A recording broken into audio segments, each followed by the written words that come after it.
السلام عليكم. اهلا بيكم في درس جديد وشرح جديد من شروحات قناة استوديو المواهب. معاكم محمد عادل. موضوع شرحنا النهاردة ازاي نظبط مداخل ومخارج الصوت وازاي نسجل الصوت بطريقة صحيحة، ولو حبينا نضيف اي افكت على الصوت واحنا بنسجل نضيف ريفيرب عشان نسمع صوتنا او ندخل في المود، ازاي نضيفه بطريقة صحيحة من غير ما يتطبع على الصوت.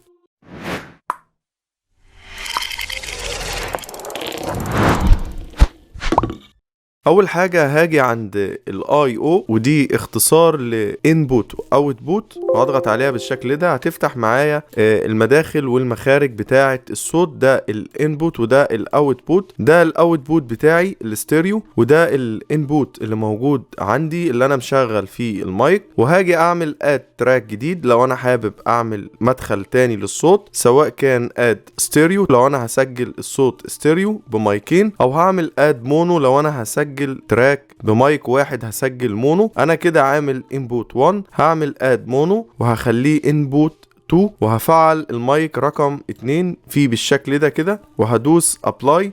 لو حابب اعمل مدخل تاني ستيريو هدوس اد ستيريو، وهفعل فيه الرايت والليفت، يعني المايك 1 ومايك 2. لو انا حبيت اسجل ستيريو، مش بسجل ستيريو او ما عنديش مايكين، ممكن امسحه من ريموف من هنا عادي خالص، او ممكن اسيبه. انا كده ظبطت المداخل والمخارج بتاعه الصوت بتاعتي. برضو هختار هنا اللون زي ما انا عايز.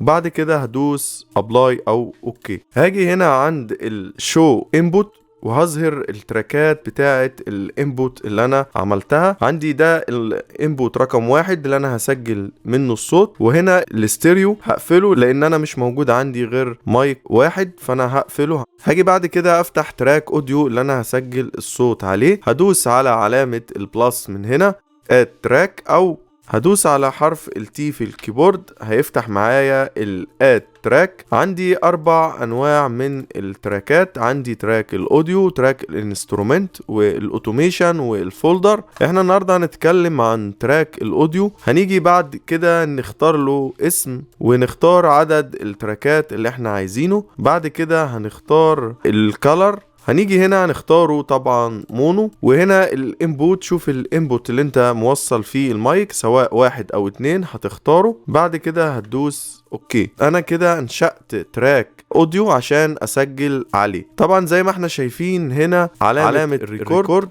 لو سامعيني كده هتلاقي الصوت موجود. لو قفلت المونيتور من هنا، انا كده قفلت الصوت في سماعات الهيدفون. هاجي عشان ابدا التسجيل هعمل زي ما احنا قلنا في شرح فات قبل كده. هنيجي نعمل enable low latency monitoring عشان تعمل تعويض لتأخير الصوت. بعد كده هبدأ ريكورد، هدوس على علامة النجمة في الكيبورد عشان أبدأ ريكورد. انا كده بدأت ريكورد وسجلت الصوت، وعايز اوقف هدوس برضو علامة النجمة. نسمع كده اللي احنا سجلناه. انا كده بدأت ريكورد وسجلت الصوت، وعايز اوقف هدوس برضو علامة النجمة. احنا كده سجلنا الصوت خام بدون اي اضافات وبدون اي شيء، وده طبعا الصح انك تسجل الصوت بدون ما تضيف عليه اي شيء خالص، عشان تقدر تعمل هندسة صوتية وتعدل على الصوت براحتك. طيب لو انا حبيت ان انا اضيف على الصوت مثلا كومبريسور او اضيف اي شيء، بس خد بالك ان هو هيتطبع على الصوت، يعني ريكورد هيتطبع بالبلجنز او الفلاتر اللي انا هضيفها. هاجي على تراك الانبوت اللي انا اخترته هنا، يعني انا مختار هنا تراك رقم 1 اللي هو ده لونه اصفر. هاجي هنا وعند علامة البلس وهختار مثلا كومبريسور زي الار فوكس.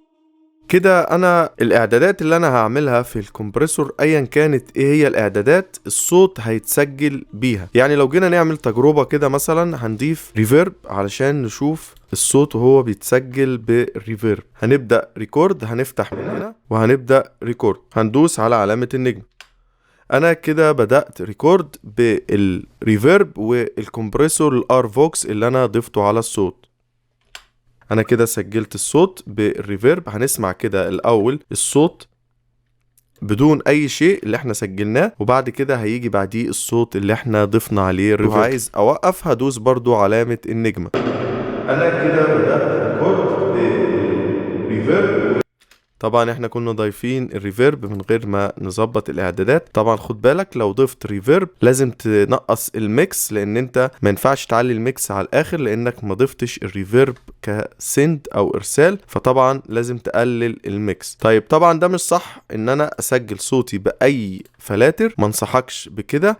بس ممكن طبعا ان انت تضيف ايكولايزر، تضيف كومبريسور خفيف، مفيش اي مشكله منه. وكمان ممكن تضيف اي فيو ميتر ان انت تراقب الصوت وانت بتسجل. يعني ممكن تضيف فيو ميتر زي ده كده وتراقب الصوت، ان انت الصوت يكون عند الصفر بالشكل ده كده، يعني ما يعديش الصفر، ولو عدى بحاجات بسيطه في الحدود دي هيكون الصوت مظبوط معاك وكويس جدا. وخلاص احنا كده خلصنا جزئيه الاعدادات الانبوت والاوتبوت. لو جيت انا عايز اسجل صوتي بريفيرب، بحيث ان في ناس بتحب تسمع صوتها في السماعات بريفيرب وهي بتسجل عشان يدخل في المود، بس الريفيرب يكون مجرد بس يسمعه في السماعات انما ما يتضافش على الصوت او ما يتسجلش على الصوت. هاجي هنا واعمل اد اف اكس شانل بالشكل ده كده، وهضيف عليه اي ريفيرب موجود عندي، اي نوع ريفيرب انت بتستخدمه. طبعا عشان ضفته على اف اكس شانل هسيب الميكس على الاخر، مش هوطيه لان انا هاخد نسبة ارسال للصوت. هاجي هنا كده وهفتح من هنا واختار اف اكس شانل، هاجي اسمع صوتي كده،